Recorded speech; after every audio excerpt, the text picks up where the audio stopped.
দেবদেবীকে নিয়ে আল্লাহ আল্লাহ রসুলকে নিয়ে অনেক গালাগালি করে অনেকে পোস্ট করতে পারে, উত্তেজিত হবেন না। কি করবেন আপনারা? হিন্দু মুসলমান নির্বিশেষে থানায় গিয়ে তার বিরুদ্ধে কমপ্লেন করবেন। সবাইকে যেতে হবে না, গ্রামের 8-10টা হিন্দু মুসলমান 200 একসাথে নিয়ে যাবেন, গিয়ে করবেন। দেখ, আপনার যদি নজরে পড়ে কোনো দেবীর নামে গাল দিয়েছে, আপনাকে আগে বেরোতে হবে। আপনার যদি নজরে পড়ে কোনো আল্লাহ বা রসুলের নামে গাল দিয়েছে, আপনি আগে বেরোবেন। আপনি হিন্দু ধর্মের আল্লাহ রসুলের নামে গাল দিয়েছে, আপনি বেরোবেন না। আপনি মুসলমান দেবীর নামে গাল দিয়েছে, আপনি বেরোবেন না, কাজ করবেন না। আপনারা কেউ ওই পাড়ার ছেলে ওর পাড়ায় যাবো, ওর বাড়ি গিয়ে ঘেরাও করবে, কাজ করবেন না। এটা করলে দাঙ্গা লেগে যাবে। দাঙ্গা লাগলে ক্ষতি কার হবে? গরিব মানুষের হবে। লাভ কার হবে? রাজনৈতিক নেতাদের। আপনারা যদি আপনার ক্ষতি করে রাজনৈতিক নেতাদের ভালো করতে চান, তাহলে করুন, আর কিচ্ছু বলার নেই।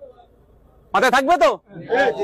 হই হই করলে হবে না। ভোট আসছে, এই বসিরহাটের মাটিতে হয়েছে, ক্ষতি কার হয়েছিল?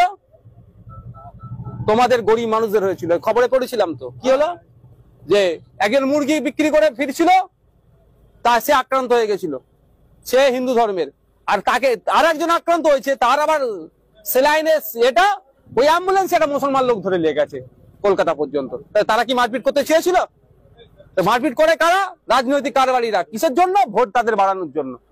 তুমি আমি কি রাজনৈতিক কারবারি নাকি? তোমার আমার কি লাভ হবে যদি এখানে দাঙ্গা হয়? দোকানটা 1 সপ্তাহ বন্ধ থাকবে। এই দোকান 1 সপ্তাহ বন্ধ থাকলে কার? নেতাদের লাভ হবে না তোমার লস হবে? নেতারা তো সন্ধ্যাবেলা দেখবে কি বলতো, সে যে বুঝে টিভির সামনে বসে বলবে এখানে এটা করা উচিত হয়নি, এটা উচিত হয়নি। যার ক্ষতি তার হচ্ছে, এটা মাথায় থাকবে। দেন এটা রাখবেন মাথায় ভাই। উত্তেজনা ছড়ানোর চেষ্টা করবে কেউ করবেন না। পুলিশ ভাইদের সহযোগিতা নেবেন।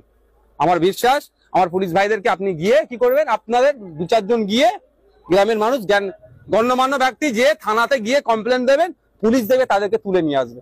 আর যদি না পুলিশ তুলে নিয়ে আসে, আমি আপনাদের ছোট ভাই, আমার কাছে আপনারা কাগজটা পাঠাবেন। আমার দায়িত্বকে কিভাবে তুলে নিয়ে আসা, আইনের মাধ্যমে। আমিও আসবো না তুলতে। ঠিক আছে? সব ভালো থাকবেন।